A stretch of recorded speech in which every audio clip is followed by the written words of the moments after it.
Hello everyone. Now let's see another gene interaction. Now we are studying intergenic gene interactions, that is the interaction between two different genes. यहाँ पे अलग अलग jeans रहेंगे, ये gene दूसरे gene को affect करेगा या फिर ये वाला जीन इस जीन के फिनोटिपिक एक्सप्रेशन को अफेक्ट करेगा. सबसे पहले क्लियर कर लो हम क्या देख रहे हैं. We have seen what is gene interaction. Gene interaction is the different changes in the phenotype of F2 generation due to interaction between genes or the alleles. तो जब एलिल्स एक दूसरे के साथ इंटरेक्ट करते, एक दूसरे को असर करते, कुछ जैसे कि इनकम्प्लीट डोमिनेंस में देखा था, कैपिटल आर रेड कलर वाला flower, small R white colour वाले फ्लावर के साथ में दोनों एलिल्स इंटरेक्ट करते, जिससे क्या होता है कि अपना व्हाइट और रेड मिलके पिंक कलर का एक फिनोटाइप तैयार होता है. तो वहां पे दो एलिल्स इंटरेक्ट कर रहे थे, but that two alleles were belonging to a same gene, वो एक ही जीन में इंटरेक्शन था. उसी तरीके से कोडोमिनेंस में स्किन कलर भी अफेक्ट हो रहा था, लेकिन वो सिंगल जीन अफेक्टेड कैरेक्टर था. मतलब जब एक ही जीन के दोनों एलिल्स इंटरेक्ट करते तो उसको बोले थे अपन ने इंट्राजेनिक इंटरेक्शन. इंट्रा मतलब विद इन, जेनिक मतलब सेम जीन. तो सेम जीन के दोनों एलिल्स एक दूसरे के साथ इंटरेक्ट कर रहे थे, उसको अपन ने बोले थे इंट्राजेनिक इंटरेक्शन. वैसे ही मल्टीपल एलिल्स भी क्या रहता, जीन सेम रहता लेकिन उसके अलग अलग एलिल्स रहते, तो वो भी इंटरेक्ट करते, तो वो भी हो गया इंट्राजेनिक इंटरेक्शन. लीथल जीन्स भी वैसे एग्जांपल था. अब अपन ऐसे जीन्स देखने वाले हैं, कुछ ऐसे फिनोमिनन देखने वाले जिनमें दो अलग अलग जीन्स रहेंगे या फिर एक जीन रहेगा, वो अलग अलग जीन्स के कैरेक्टर्स को, अलग अलग जीन्स को अफेक्ट करेगा. समझ में आ रहा है क्या बात होने वाली है. तो यहां पर जो चीजें होने वाली है, there will be one gene that will affect the phenotypical expression of another genes, वो दूसरे जीन्स पर असर डालेगा. ओके, क्लियर करें सबसे पहले. This is intergenic interaction. Intergenic interaction means what? The interaction between two different genes or the alleles of two different genes, two or more different genes. ठीक है. इसमें प्लियोट्रॉपी बोल के एक आता, जिसका मतलब रहता, प्लियो मतलब मेनी, प्लियो मतलब मेनी, ट्रॉफीज मतलब उसके कैरेक्टर्स या फिर उसका एक्सप्रेशन. सो यहां पे क्या होगा, many, one gene will regulate more than one trait, controls, one gene controls more than one character, controls more than one trait. एक ही जीन रहेगा लेकिन वो एक से ज्यादा कैरेक्टर्स को अफेक्ट करेगा, एक से ज्यादा चीजों को फर्क पड़े, उसका खुद का कुछ तो भी मेन एक एक्सप्रेशन रहेगा. Normally one gene governs one trait, अपन ने ये देखे थे, ये नॉर्मल रूल था, राइट. मेंडल में क्या था, हाइट वाला जीन रहता, वो सिर्फ हाइट को रेगुलेट करता. एक तो टॉल हाइट रहेंगे या डॉर्फ, वो फ्लावर की पोजीशन को अफेक्ट करने वाला है क्या, नहीं. Whether it will affect the colour of flower, no. मतलब one gene will govern, one gene will control finally one trait. एक जीन एक ही ट्रेट को कंट्रोल करता. लेकिन कुछ ऐसे अजीबोगरीब जीन्स रहते जो खुद का तो कैरेक्टर लेके जाएंगे, लेकिन वो कैरेक्टर के साथ साथ दूसरी एक आधी बीमारी दे देंगे, दूसरा एक आधा कुछ तो भी अपने को प्रॉब्लम क्रिएट कर लेंगे, या कुछ तो भी अच्छी चीज भी देंगे, दूसरा कुछ तो भी एक अच्छा वाला फिनोटाइप भी प्रोड्यूस कर सकते. तो जब ऐसी कंडीशन आती है, when one gene can control more than one characters, then it is known as pleiotropy. Pleiotropy मतलब many characters are controlled by single gene, therefore it is also known as pleiotropy. और gene is known as pleiotropic gene. Gene को क्या बोलेगा, pleiotropic gene. ठीक है. Example देखते हैं. तो इसका सबसे बेस्ट एग्जांपल है ह्यूमन बॉडी में, अपनी बॉडी में रहेगा. So that best example is the anaemia, that is your sickle cell anaemia, inheritance of sickle cell anaemia. What is sickle cell anemia? So it is a blood related disorder in which RBCs become sickle shaped. RBCs become sickle shaped. लिख लो एक line में. What is this disorder? It is a disorder in which RBCs become sickle shaped. Normally RBCs are disc shaped when you observe them vertically, and side view में जब देखेंगे so they are biconcave in shape. दोनों तरफ से चपटे रहते. तो एक कचोरी रहती, चपटी कचोरी, तुम्हारी कच्ची कचोरी, मैंने एग्जांपल दिया है कई बार. सो बीच में से प्रेस करे वाली जो रहेंगी कच्ची कचोरी तुम्हारी तलने के पहले की, तो वो तुम्हारी आरबीसी रहेगी. साइड से बॉर्डर मोटी रहेगी उसकी, that is your RBC. It is having outer plasma membrane और cell membrane and internally it is having cytoplasm in it, which consists of millions of molecules of hemoglobin. Okay, that hemoglobin molecules carry oxygen, इसमें रहेगा Hb, and Hb acts as carrier of O2 and CO2.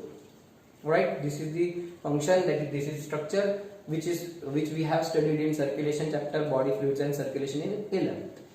अब ये जो RBC है इनका normal shape रहेगा, normal shape of RBC is biconcave and disc shaped, गोल है डिस्क जैसे.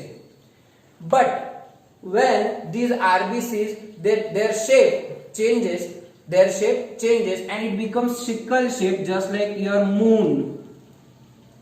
मून जैसे बन जाएंगे, पूरी तरह से गोल नहीं रहेंगे, इधर से इतना कम हो जाएगा और प्लाज्मा में रिड्यूस हो जाएगा तो इतना साइज कम हो जाएगा, चांद जैसे दिख रहे हैं, सिकल जैसे, इसको बोलते सिकल शेप, लूनार शेप, चांद जैसे दिख रहे हैं क्या. ओके, दूध का चांद ऐसे रहता तो इस तरीके से दिखाई देंगे तुमको. सो दे बिकम सिकल शेप. इसमें फिर हो रहा क्या, अंदर से साइटोप्लाज्म तो है ही है, लेकिन और साथ में क्या हो रहा है, यहाँ पर स्पेस कम हो जा रही. What space we were having initially, that space gets reduced, and due to reduction of that space, the oxygen carrying capacity of this RBC will be also decreased. Oxygen carrying capacity of this sickle shaped RBC, इसको क्या बोलने का, sickle shaped RBC, इसकी क्या रहेंगे, oxygen carrying capacity कम हो जाएंगे, oxygen carrying capacity decreases due to such shape. ऐसे इंडिविजुअल को क्या होगा फिर, that individual will suffer from tremendous very major kind of hypoxia, और उसको बॉडी में ऑक्सीजन की कमी की वजह से उसकी डेथ हो जाएगी.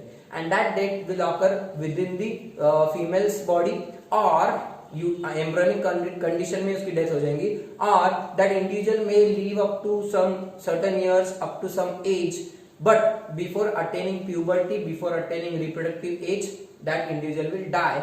This is called sublethality. अपन ने लिथैलिटी के 3 टाइप्स देखे थे. जन्म के पहले ही डेथ होना मतलब एब्सोल्यूट लिथैलिटी. सो इसमें एब्सोल्यूट डेथ भी हो सकती है बिफोर बर्थ, या फिर वो बच्चे को ऑक्सीजन की कमी रहने के बावजूद वो थोड़ा मुश्किल से जी सकता कुछ सालों तक, लेकिन रिप्रोडक्टिव मैच्योरिटी के पहले वो मर जाएगा. समझ में आ रहा क्या है ये चीज. तो जब आरबीसी इतने खतरनाक हो जाएंगे, इससे क्या हो रहा है, ऑक्सीजन की कमी हो रही, हीमोग्लोबिन भी कम हो जा रहा है. यहाँ पे एनीमिया में क्या होता है, लैक ऑफ हीमोग्लोबिन होने वाला है यहाँ पे, और आरबीसी का शेप क्या होने वाला है, सिकल शेप होने वाला है. तो उसकी वजह से मल्टीपल इफेक्ट्स तैयार होते हैं. That individual will suffer from hypoxia, less amount of haemoglobin, that will lead to difficulty in breathing, increased heart rate, और उसकी वजह से फिर that individual can not survive for a long time. Okay, समझ में आए. डिसीज कौन सी study कर रहे हैं अपन, डिसीज के सिम्टम्स वगैरह थोड़े ध्यान में आए. ठीक है, अब ये जो डिसीज है ये कैसे, प्लियोट्रॉपी का एग्जाम्पल है. इसमें होता क्या, तो ऐसा देखा गया वाला है कि प्लियोट्रॉपी के लिए जो जीन है, अपने जो हीमोग्लोबिन तैयार करने वाला जीन है, या फिर तुम्हारा आरबीसी के जो शेप डिसाइड करने वाला जीन है, तो वो जीन क्या रहता, नॉर्मल और एबनॉर्मल 2 कंडीशन में रह सकता. ओके, अब जब ये शेप है तो ये कैरेक्टर होगा यहाँ पे, शेप ऑफ आरबीसी, बराबर. तो उसको डिसाइड करने वाला कोई तो भी जीन होगा अपनी बॉडी में, there will be a gene, right. So that gene अपन अब इसके मैकेनिज्म वर्क कर देख रहे हैं, इसको क्रॉस करके देखेंगे किसमें होता है, किसको होती है बीमारी. तो इसके लिए तुमको पहले फिनोटाइप और जीनोटाइप लिखते आना चाहिए. तो अगर मैं नॉर्मल फिनोटाइप की बात करूं तो कितने फिनोटाइप पॉसिबल है, एक तो नॉर्मल पर्सन हो सकता, या फिर वो पर्सन कैरियर हो सकता उस बीमारी का, या फिर उसका अफेक्टेड, या फिर अपन उसको सिकल सेल एनीमिक, शॉर्टकट में लिख रहा मैं उसको, अपन अफेक्टेड पर्सन बोले. 3 पॉसिबल रहते हैं यहाँ पे. ठीक है, अब उसको 2 ही एलील्स रहेंगे एक जीन के, तो वो जो जीन रहता है उसको अपन HB से रिप्रेजेंट करेंगे, because it also regulates the amount of haemoglobin. Okay, तो हीमोग्लोबिन वाला जीन है तुम्हारी बॉडी में, तो उसको नॉर्मल रिप्रेजेंटेशन रहेगा HB. जैसे अपने ब्लड ग्रुप का जीन था I, और माइस के बॉडी कलर का जीन था Y. I में 3 एलील्स थे, IA, IB, small I. Y में 2 थे, कैपिटल Y, स्मॉल y, बराबर है. अरे ये याद आ रहा है क्या, पिछले लेक्चर्स की बात कर. तो वैसे ही यहाँ पे your shape of RBC and the haemoglobin, shape of RBC and haemoglobin present in it, लिख लो यहाँ पे shape of RBC, gene for shape of RBC is equal to HB gene. उसको डिनोट किससे करेंगे, HB। ओके, अब इसमें दो पॉसिबिलिटी रहती है, या तो वो डोमिनेंट रहेगा या रिसेसिव रहेगा। नॉर्मली हर जीन को दो पॉसिबिलिटी रहती है, एक तो डोमिनेंट एलील रहेगा, एक रिसेसिव। तो इसकी डोमिनेंट एलील रहेगी HBA, it is dominant allele, और HBS it is recessive allele.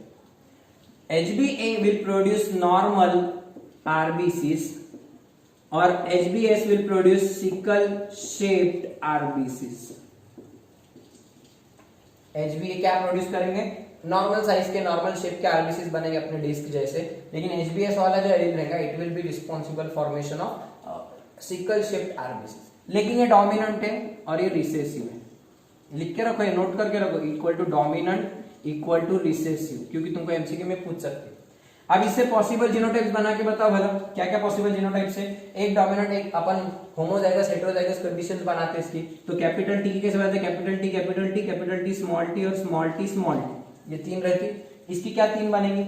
HBA HBA बराबर, HBSA और उसके साथ HBS, और उसी के साथ तीसरी पॉसिबिलिटी HBS HBS। या तो दोनों के दोनों होमोजाइगस डोमिनेंट, या एक होमोजाइगस, एक डोमिनेंट एक रिसेसिव, या दोनों के दोनों रिसेसिव, बराबर।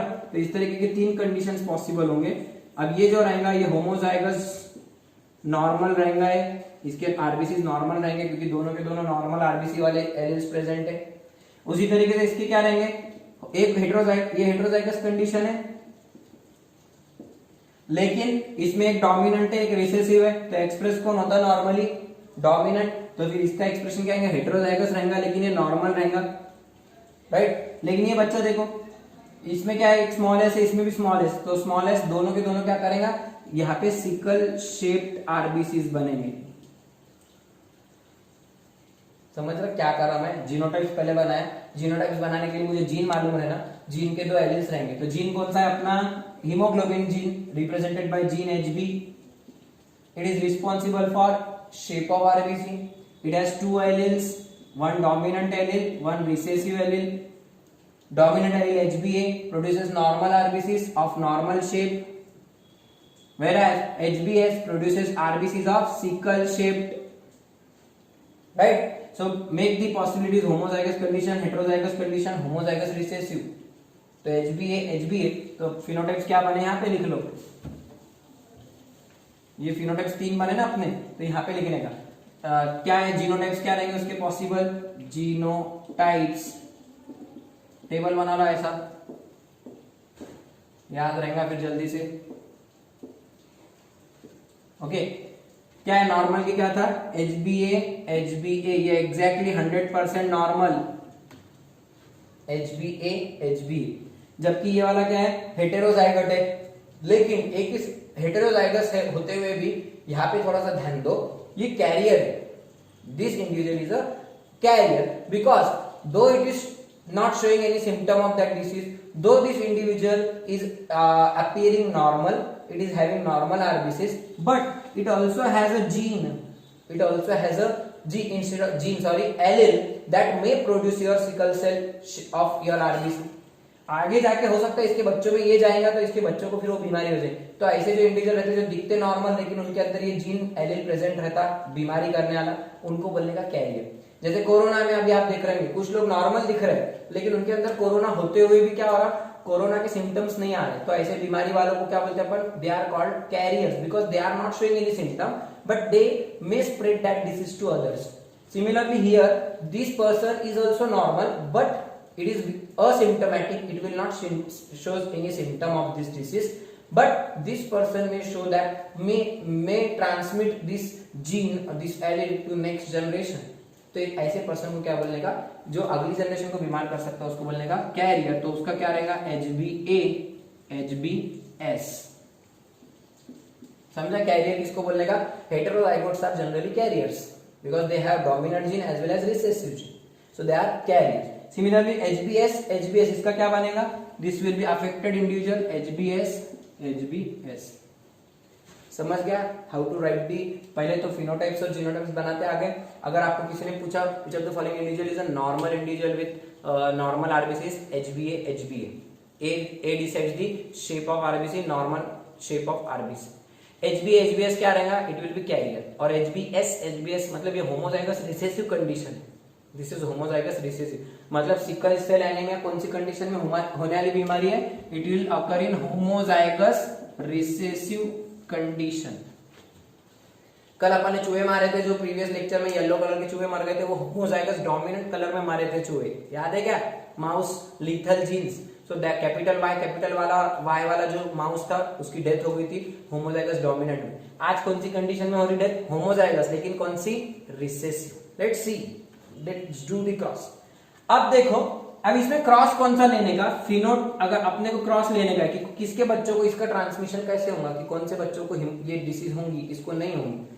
तो इसके लिए सबसे पहले याद रखने का क्रॉस कौन सा सेलेक्ट करा मैंने, मैं तुमको सब क्रॉसेस शॉर्ट में करके बताऊंगा, बट अपने को केस कौन सा कंसीडर करने का। So we will consider a case in which parents are, both the parents are carriers.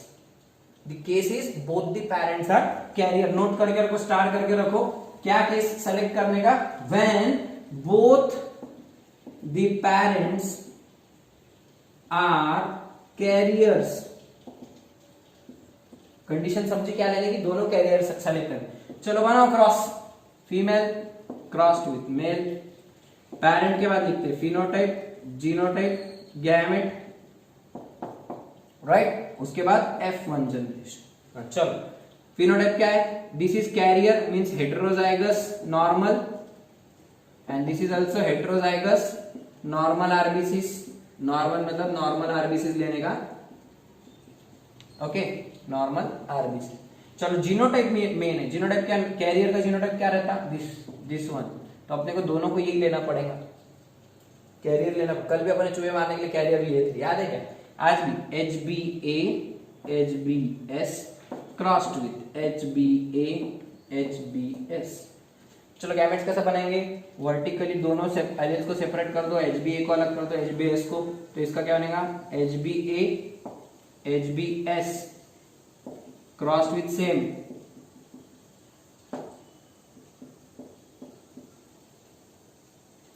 डब्बा बनाओ। अच्छा डायरेक्ट पॉसिबिलिटी भी ले सकते हैं, इसकी इसके साथ में, इसकी इसके साथ में, इसके ठीक नीचे लिखो, इसके भी ठीक नीचे, इसके ठीक नीचे। चलो ये वाला यहाँ और ये वाला यहाँ बनाएंगे। चलो HbA मतलब ये टोटली 100% नॉर्मल इंडिविजुअल है। जिसको ये डब्बा याद होगा उसको ये सब आंसर से याद हो जाए, दिमाग में बिठा ले। चलो दूसरा HbA HbS, क्या है HbA HbS, this is carrier. Same इधर HbS HbA मतलब लीजिए HbA HbS, this is carrier. और लास्ट वाला HbS दिस इज अफेक्टेड। ये समझा कैसा क्रॉस किया, उसके ऊपर से मैंने फिनोटाइप्स लिख लिया। What is the ratio, phenotypes कितने मिले देखो अपने को, normal is to carrier is to sickle cell anaemic, normal is to carrier is to sickle cell anaemic. Normal कितने हैं, 1, कैरियर कितने हैं, 2, और अफेक्टेड कितने हैं, 1, बराबर। अब मैंने तुमको थोड़ी देर पहले ही बोला, समझ गया, रेशियो पहले बना लिए। ओके, जीनोटाइप भी उसके नीचे लिख सकते हो तुम, HbA इज टू कैरियर का HbA HbS is to HbS HbS 1:2:1। ये जीनोटाइपिक रेशियो, ये फिनोटाइपिक रेशियो, अपने को काम रहता है फिनोटाइपिक रेशियो से। अगर ये फिनोटाइपिक रेशियो की बात करूंगा मैं, थोड़ा सा आगे अगर अपन बढ़े तो दिखाई ये देगा कि फिनोटाइपिक रेशियो में ये जो बच्चा है जिसको HbS HbS आने वाला है, इसके आरबीसीज 100%, अगर ये गैमेट्स फ्यूज हुए, HbS वाला गैमेट इधर से आया फीमेल से और HbS वाला भी मेल से आया, ये गैमेट्स की फ्यूजन से जो बच्चा तैयार होगा, जो जाइगोट तैयार होगा, उसकी ग्रोथ तो स्टार्ट हो जाएगी, लेकिन जैसे उसका ब्लड बनने लगेगा कुछ महीनों के बाद वो बच्चा अबॉर्ट हो जाएगा, उसकी कंप्लीट ग्रोथ नहीं हो पाएगी। जनरली ऐसे बच्चे एम्ब्रियोनिक स्टेज में उनकी डेथ हो जाती है। क्यों? क्योंकि उनके आरबीसीज का शेप, दोनों के दोनों जीन्स सिकल सेल करने वाले, जब दोनों सिकल सेल शेप करने वाले रहेंगे तो फिर वो आरबीसीज टोटली पूरे आरबीसी उसके नॉर्मल कोई नहीं रहेंगे, उसके सारे आरबीसी सिकल शेप के रहेंगे, उसको हाइपोक्सिया होगा, ऑक्सीजन की कमी होगी, तो वो बच्चा माँ के पेट में उसकी डेथ हो जाएगी। तो इससे होता क्या, जब एक इंडिविजुअल की डेथ हो जाती, जब कोई जीन डेथ कॉज करता, so genes which lead to death of an individual due to phenotypic expression they are called lethal genes. तो दूसरी तरफ से देखें तो ये लीथल जीन का भी एक एग्जांपल है, क्योंकि यहाँ पे डेथ हो रही ना, लिथैलिटी दिखाई दे रही, और रेशो भी मॉडिफाई हो रहा। रेशो कैसे मॉडिफाई हो रहा, एक बच्चे की डेथ हो जा रही, सिकल सेल एनीमिक की डेथ हो रही, तो अपने को carrier is to normal, carrier is to normal 2:1 ratio मिल रहा, क्या नॉर्मल इज टू कैरियर 1:2, उल्टा कर दो, कैरियर इज टू नॉर्मल 2:1, मतलब प्लियोट्रॉपी का भी रेशियो कितना रहता, 2:1, just like your lethal gene, because here there is death of one individual in homozygous recessive condition, there is death of 25%, ये 4 में से एक जा रहा, मतलब 25% की डेथ हो जा रही, 50% बच्चे कैरियर आ रहे और 25% बच्चे नॉर्मल आ रहे। आपको एमसीक्यू भी पूछेंगे, जैसे ब्लड ग्रुप के एमसीक्यू थे अपने को, ए बी ब्लड ग्रुप वाले कितने परसेंट है, तो यहाँ पे क्या पूछेंगे, ए ब्लड ग्रुप वाले कितने परसेंट है, वहां पे पूछे ना क्वेश्चंस। यहाँ क्या क्वेश्चंस बनते, नॉर्मल बच्चे कितने टक्के, 25%, डेथ होने वाले कितने बच्चे, 25%, कैरियर्स कितने टक्के, 50% आर कैरियर। समझ रहे ये सारे प्रॉब्लम्स का क्या मीनिंग रहेगा, क्या इनके ऊपर से क्वेश्चंस फ्रेम होंगे। तो इस तरीके से ये क्रॉस, इसके अंदर आपको इस तरीके से आपको पूरा का पूरा एंड तक, इसमें होमोजाइगस रिसेसिव कंडीशन में डेथ होती। अपने लीथल जीन्स की जो एग्जांपल देखे थे उसमें माइस कलर होमोजाइगस डोमिनेंट कलर में डेथ करता, डोमिनेंट में येलो कलर देके डेथ होती माउस की, यहाँ पे रिसेसिव कंडीशन में डेथ होती, समझा। ओके, अब इसको प्लियोट्रॉपिक जीन क्यों बोला, ये लीथल जीन ही है ना, डेथ कर रहा तो लीथल जीन है, फिर इसको मैंने प्लियोट्रॉपिक में क्यों लिया। वैसे तो ये भी एग्जांपल लीथल जीन्स में सूटेबल है, आप इसको वहां पे भी सूटेबल यूज कर सकते, but why it is called pleiotropic gene. मैंने डेफिनेशन क्या बोला प्लियोट्रॉपिक जीन की, when one gene controls more than one characters. यहाँ पे एक से ज्यादा कैरेक्टर का कंट्रोल कर रहा, यहाँ पे ये जो जीन है HB वाला gene, that is controlling only the shape of your RBC, बराबर। लेकिन दूसरी एक और बात ये कंट्रोल करता, अब मैं जो आंसर कर रहा ध्यान से सुनो। अफ्रीका में जो लोगों को, जिनको ज्यादातर ये सिकल सेल एनीमिया जैसे पेशेंट वहां पे ज्यादा बहुत मिलते, उन लोगों में ऐसा देखा गया कि जो हेटेरोजाइगोट लोग रहते, मतलब carriers, these are heterozygotes because they have HbA HbS, इन लोगों में मलेरिया के खिलाफ अच्छी रेजिस्टेंस पावर दिखाई देती।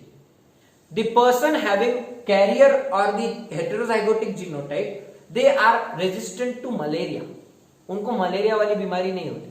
उनमें कुछ सिकल सेल एनीमिक में भी ये बीमारी नहीं दिखाई देती, जो बच्चे छोटे छोटे रहते हैं जिनको सिकल सेल एनीमिया हुआ, जो बच गया मां के पेट में लेकिन बर्थ हो गई, और वो बच्चे को भी मलेरिया की शिकायत नहीं दिखाई देती। नॉर्मल वालों को तो कुछ टेंशन ही नहीं, इनको होगा मलेरिया, ठीक है, लेकिन ये जो रहते हैं कैरियर्स जिनमें सिकल सेल वाला जीन है, तो क्या होता है, ये जो HbS है इसकी वजह से एक चीज होती, आपके सामने लाइन लिख के आ रही बोर्ड की, क्या लिख के आ रहा आपके सामने, द पर्सन हेटेरोजाइगोट्स और the carriers of this disease show mild symptoms of sickle cell anemia under low concentration of oxygen, under low concentration of oxygen. तो उनमें फिर क्या होता, थोड़े से ऑक्सीजन कम हो, फॉर एग्जांपल रूम बंद कर दिए, उसमें ऑक्सीजन की कमी होगी थोड़े टाइम के बाद, धीरे धीरे बहुत सारे लोग हैं, तो उनमें जो हेटेरोजाइगोट है उसको धीरे धीरे ऑक्सीजन कम होने के बाद उसको थोड़ी तकलीफ शुरू हो जाएगी, सिकल हाइपोक्सिया की कंडीशन शुरू हो जाएगी, as compare to normal person, जल्दी शुरू होंगी इसको। ऐसे पर्सन में क्या होता, कुछ आरबीसी का शेप चेंज होने लगता, ओके, उससे उसमें क्या होता, आरबीसी का शेप चेंज हुआ तो मलेरियल पैरासाइट की ग्रोथ नहीं हो सकती।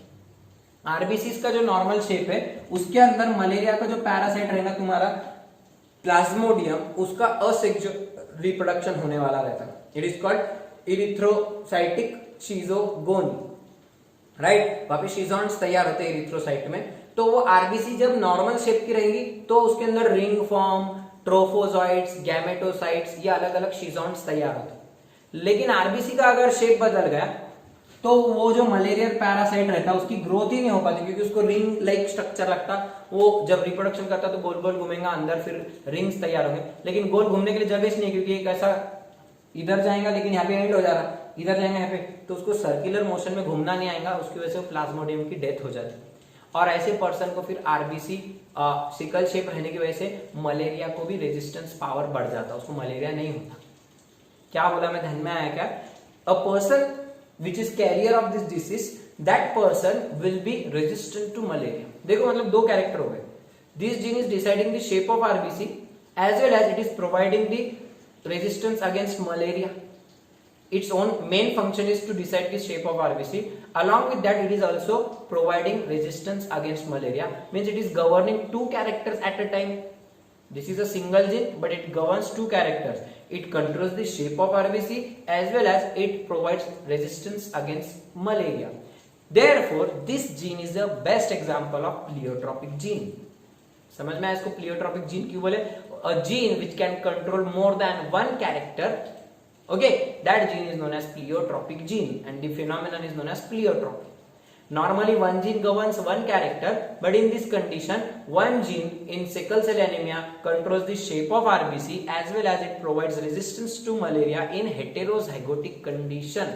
Normal condition में नहीं मिलेगा रेजिस्टेंस, हेटेरोजाइगोट्स को ही अपने को मलेरिया नहीं होगा. ये तो मरने वाला है, इसको क्या मलेरिया, जिंदगी नहीं मिलेंगी, so it will die. Clear? Pleiotropic gene के और कई सारे एग्जांपल्स है. आपको कुछ मैं होमवर्क दे रहा, आपको इसके और एडिशनल एग्जांपल सर्च करने हैं और उसको बस नोट डाउन करके लिख कर रखना है. ओके, सो जैसे कि बहुत सारे हैं, मैं तुमको बोलना है, फिर भी जो ये रहेंगे तुम्हारे हैन वगैरह, फिर मुर्गिया वगैरह रहेंगी, तो उनके अंदर उनके जो मुर्गे के सिर पे जो कुछ भी रहता है, एक वो तुर्रा वगैरह रहता, तो उसका शेप वगैरह डिसाइड करने वाले जीन्स वो प्लियोट्रॉपिक जीन्स रहते. उसके शेप तो डिसाइड करेंगे वो सिर पे के उसके जो कुछ भी रहेगा फनेल जैसा, उसको शेप के अलावा वो मुर्गे को फिर क्या होगा, उसकी बॉडी में एडेप्टेशंस डेवलप होंगे. टेम्परेचर से ज्यादा रेजिस्टेंट रहेगा, गर्म जगहों पे वो मुर्गा ज्यादा जिंदा रह सकेगा. इसका मतलब ये नहीं वो ओवन के अंदर जिंदा रहेगा या फिर कुकर में जिंदा रहेगा, वहां पे वो मरने ही वाला है और आपकी फिर जो डिश है वो तैयार होने ही वाली है. लेकिन उस मुर्गे के जो सिर पे जो रहता है उसको क्या बोलते हैं. अब देखो आपका फंक्शन, आपको थोड़ा सा काम कुछ दे रहा हूं मैं, मुझे ऑलरेडी पता है क्या है सब, लेकिन आपका काम है कि उसको ढूंढ के निकालना कि वो कौन सा जीन है जो सिर के ऊपर के वो जो क्राउन रहता, बोल दिया भाई क्राउन रहता, तो वो क्राउन का शेप डिसाइड करेगा as well as it will provide some additional adaptations which increase the survival capacities of that hen or that animal in the warm conditions. Okay, तो इस तरीके से प्लियोट्रॉपिक जीन यहाँ पे बीट्स खत्म होता है. इसका रेशियो वगैरह लिख लो, एग्जाम्पल सर्च करो, डेफिनेशन समझ में आ गई, एग्जाम्पल ध्यान में आ गया. इनहेरिटेंस ये बोर्ड में 3 मार्क के लिए पूछे वाला क्वेश्चन है, तो आपको बोर्ड वालों के लिए भी पूरा बीट है, आपको करना ही है. नीट में अपने को भले ही नहीं दिया है लेकिन अपने करना. इसमें फिनिल कीटोन्यूरिया बोल के एक डिसीज है, उसके टाइम पे मैं तुमको फिर से थोड़ा सा बोलूंगा कैसे फिनिल कीटोन्यूरिया एक प्रकार से अपने को एक जीन रहता, वो फिनिल कीटोन्यूरिया के लिए एक एंजाइम तैयार करता. उसी के साथ साथ वो जीन अगर वो एंजाइम तैयार नहीं होगा whatever we will see, उसके साथ साथ वो बच्चे को थोड़ा सा मेंटल रिटार्डेशन रहता, पागल रहता बच्चा, ऐसा नहीं बोल सकते, मेंटल रिटार्डेशन रहता, वीक रहता. ओके, तो इस प्रकार मतलब वो एंजाइम तो प्रोड्यूस कर रहा लेकिन साथ साथ बच्चे को मेंटली रिटार्ड करा, मतलब एक साथ दो कैरेक्टर गवर्न करा. सो फिनिल कीटोन्यूरिया भी लिख लो यहाँ पे सिकल सेल एनीमिया के साथ. Phenylketonuria disease in human being, it is also the example of pleiotropy. Okay, we'll see the next interaction, gene interaction in our next lecture.